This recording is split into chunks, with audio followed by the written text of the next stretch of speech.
Right, so then Paul, here at Scunny for the BAS round. Yeah. Looking back a couple of weeks ago, because you've not been in the seat for a while, but not the way you wanted the last BAS round to end. No, so how are you feeling? Yeah, I'm feeling alright. I'm a bit nervous, to say the least, but I'll be alright once I'm sat in it on the line. So yeah. a bit of honesty there. I mean, it was a big role. Hearing you speak earlier, you reckon it's one of the biggest ones you've had. You have had a couple. I've had a few big ones, but I think that was the biggest I've had, to be honest. So what do you recall from that weekend? Anything? That incident? Just getting caught up in the bottom corner, which upset the whole pack in my eyes. And we came up the straight, clattered wheels coming up the straight, and I thought, well, there's only one way around here, and that's around the outside. And I gathered a lot of speed, and poor old Wes wouldn't have seen me coming, and we just touched wheels, and that was it. Yeah. Over. Yeah, as I said, it was a heavy one. Yeah. And obviously the car picked up quite a substantial amount of damage. So what has actually had to be done to get this car back here today? So basically, it was stripped completely to a bare chassis. John rebuilt, so it's a new front end, original back end. The engines had to go back to Mike Lynham to be checked over, and obviously then back to Daz to be set up and put back together. So it's a credit to John Gay, Mike Lynham and Daz for all the support and help that they give me. I wouldn't be here otherwise. Yeah, and it shows how strong these cars are. I mean, obviously there's not a lot of protection around you. You're in a frame. Yeah. And to take that kind of impact and for you to climb out first off is obviously something. Obviously the build quality is absolutely fantastic. It's just, you're safe, you know. Yeah. So, well, you wouldn't get in them if you wasn't. That's otherwise. right. That's right. So yeah, obviously a lot of work has gone on. It's like a brand new car almost, isn't it? Really, with everything that's been done. And obviously back in the seat. Then, so how are you feeling about this weekend? I'm not going to say I'm not nervous, but I'm glad to be here and glad to be back out in it, and I hope it goes so well as it has done the previous two BASs. Good. Well, we've obviously seen a lot of pace from you over the years. That last bit of luck is sometimes not quite there, which we always need. But just going back to the beginning then, you sort of burst out of nowhere onto the scene of autograss. So where did your interest to it come from, and how did you get involved? So when we were children, from the age of 11, we were banger racing on grass up until the age of 21, racing Jags and Capris. And then obviously business didn't allow us to continue, we were so busy. And then at 42 or 3, we were going past South Somerset and GrassChat racing. Went in and had a look. Michaela Bevins and Mike were there and called us over, come and have a look at the cars. That was it, totally hooked. Adrian Turner brought his car down for me to have a driver in the field. And that's where it all started. I got a day license and drove it at Evesham and handed it back to him as a canoe because it disintegrated going around the track. And that's where it all started. Michaela and Mike and Adrian, really. Wow, fantastic. It's always great to see how some people get into the sport. Yeah. We all get in it slightly different ways. Yeah. And you've obviously been a big fan of it ever since. But is that why you ended up in Class 10 as well, after driving Art's car? Yes, yeah. Class 10 was the only car that I ever really wanted to drive after watching it. I just fell in love with Class 10. And I've not raced anything other than the free for a while, 2 years. Yeah, obviously the free was that was more for one of your daughters though, wasn't it? Yes, it's for Grace, yeah.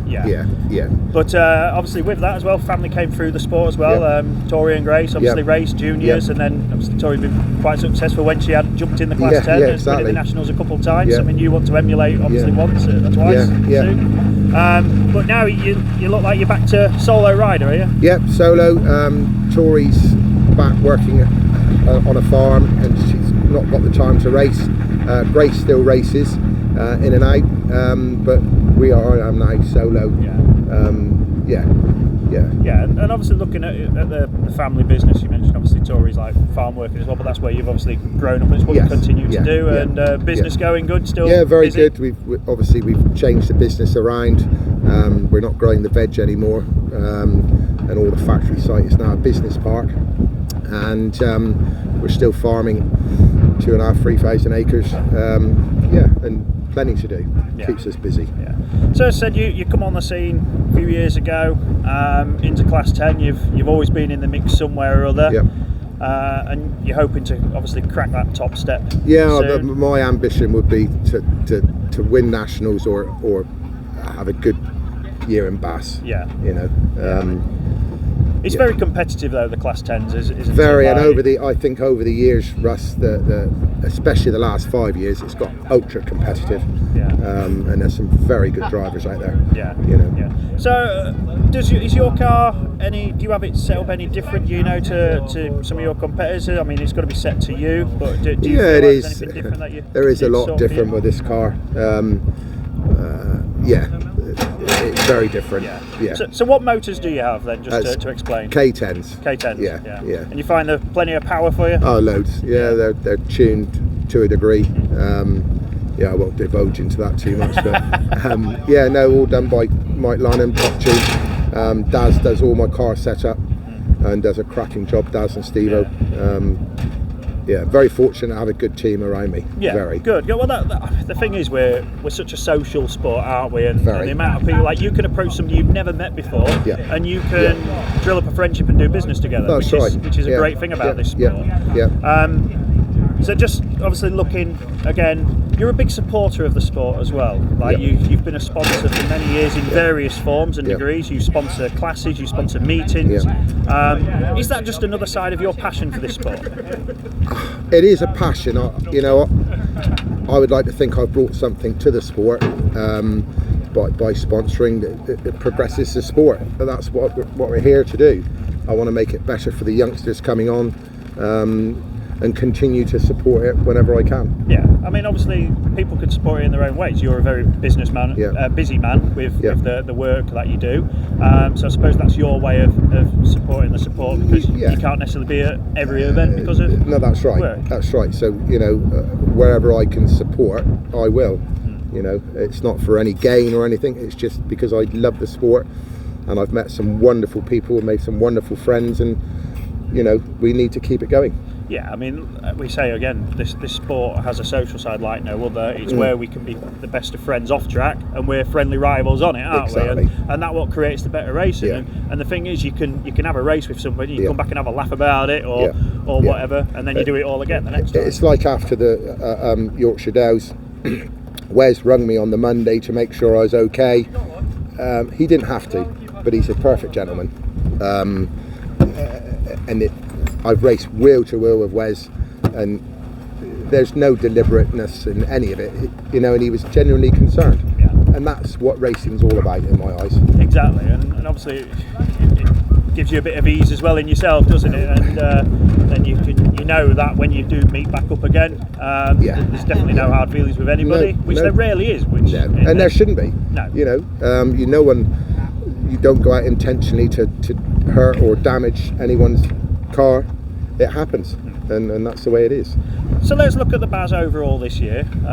We've done 2 rounds. This is round 3. How are you faring so far? I know we had that incident, but barring that, how is your series going? Very good. So I had 3 heat wins down in South Wales, black flagged in the final, 2 heat wins and a 4th Yorkshire Dales, and then obviously the tumble. So I think I'm 3rd or 4th in the points. So good going then, despite, because obviously the finals count points as well. The finals haven't been your friend at the minute, so let's hope that turns around. Obviously the first 2 rounds, fairly wide tracks, fast. This one could be a little bit different this weekend. It could polish. How will that suit you? I think the car is suited to all tracks. So it's either out on the loose, or you can keep it neat and tidy.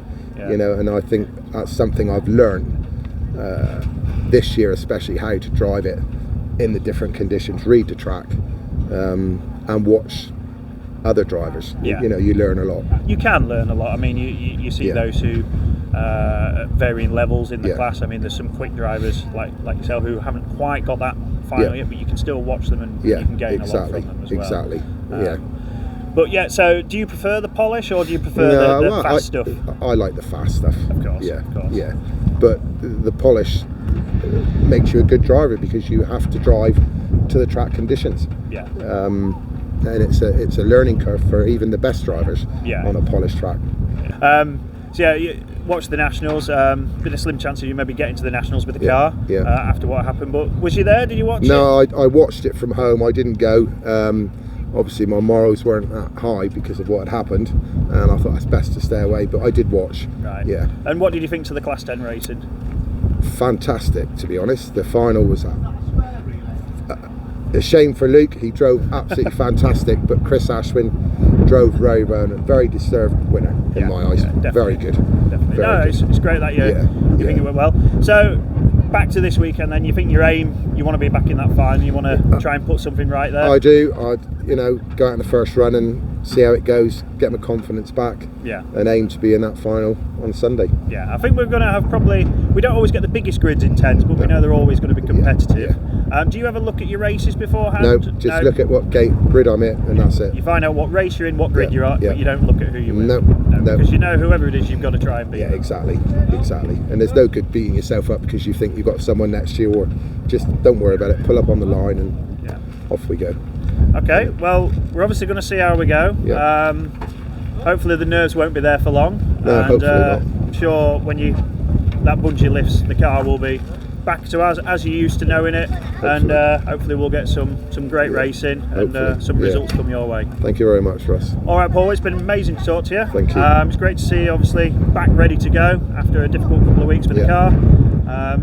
Have a great weekend, and hopefully we'll have a good result at the end of it. Thank you very much, Russ. Take care. Very much. All right, much thank you. Thank you. Sadly, Paul's BAS weekend didn't go to plan. With a best heat result of 3rd, it meant he didn't quite do enough to make the final that weekend. But round 4 is on home ground at the Southern League, and we can guarantee that Paul will be fighting back and challenging for the victory there. York 7 wins it, Evesham 1, South Somerset 166.